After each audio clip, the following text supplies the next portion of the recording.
Doctors are usually on the list of people we can trust, but these ones are far from that. Welcome back to Bumblebee. I'm your host Dayna, and today we are talking about the top 10 evil doctors who performed unspeakable crimes. At number 10, we have Jane Topan. She was working as a nurse in the 1880s and was often working in the elderly wing of the hospital. Well, she would give them lethal doses of morphine. The reason is unclear as to why, but what makes it worse is that she would often crawl into bed next to the patient as they were passing from the amount of lethal drug she injected them with. She managed to do this to at least 31 patients before she was found out for her crimes. And instead of being arrested or offed for her crimes, she was just committed to asylum, where she lived out the rest of her days. She kicks off our list because in such a short story, there's so much to unpack, like how she would crawl into bed with them, and the thought process behind picking only elderly victims, as well as the fact that she managed to get away with doing it to so many people before being found out is wild. At number 9, we have Walter Freeman. Walter Freeman and his partner in crime, James Watts, are the men behind the lobotomy. It was Freeman's idea in the beginning, and he took inspiration from a Portuguese scientist who had a similar idea, and that of a craniotomy to create a new form of cure for the mentally unwell. He and Watts started their practice on cadavers, and when they thought they had enough skill to perform it on a living being, they did it publicly to a woman who was complaining of sleeplessness and depression. She lived through it, so it was considered a success, but there were still many trials and errors they had to go through. Freeman wanted to perfect his method,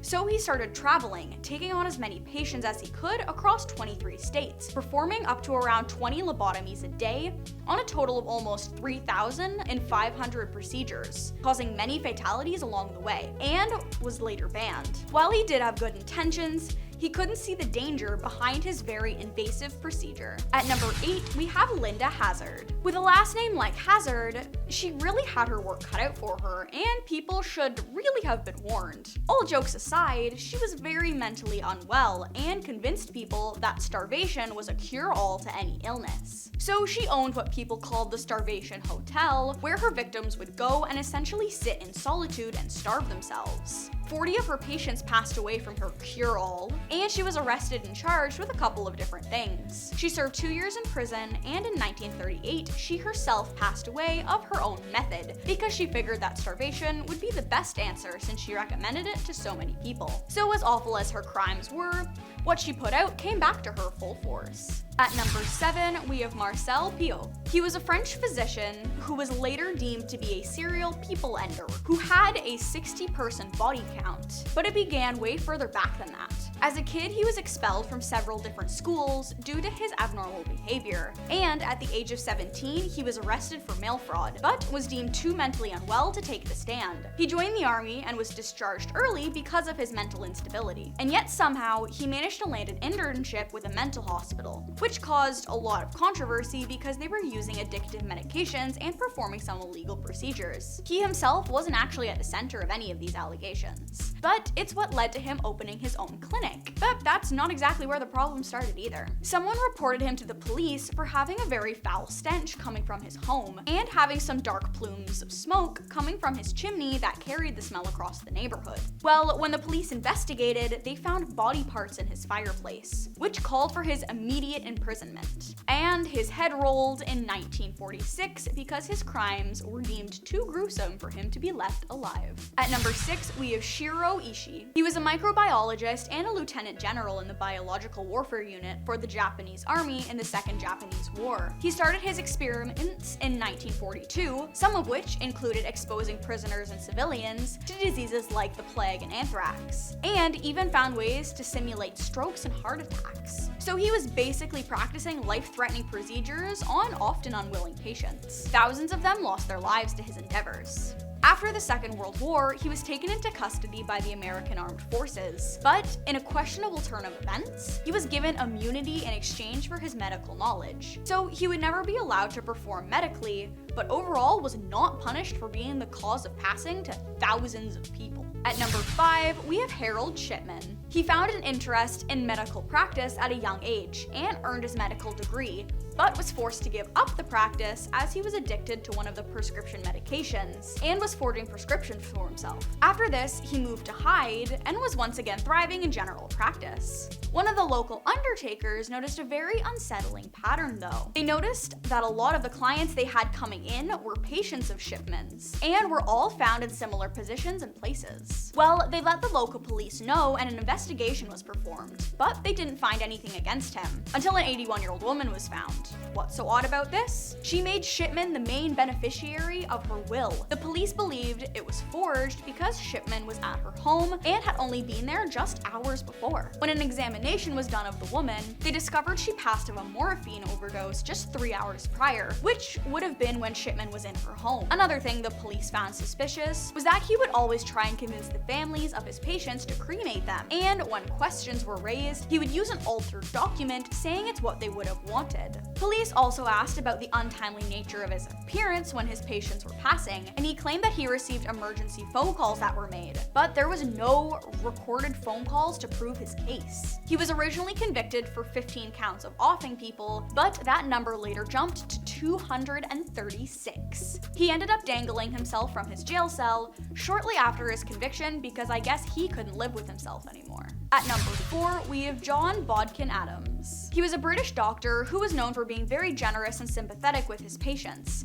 especially the elderly ones. Because a lot of them didn't have much family or felt indebted to him, they would leave him small amounts of their will. When he would find these out, his patients would mysteriously pass away, and he would claim his part of their inheritance. Coincidence? Absolutely not. He was pumping them full of substances that caused their lives to end. He got away with this until 1956, when police began to investigate because they caught on to his scheme. They found dozens of people linked to him, but only 2 of them had large inheritance. When the bodies were analyzed, they only had prescription drugs in them, so he couldn't really be tried with anything. But he was found guilty of forging prescriptions and falsifying medical forms. He was eventually allowed to reopen, but he lost almost all of his elderly clients. How he managed to get away with this is frankly beyond me. At number 3, we have Michael Swango. He was once an American doctor who was convicted for being the cause of passing to 3 of his patients, even though over 60 of his patients lost their lives because of him. He had a fascination with blood and fatality,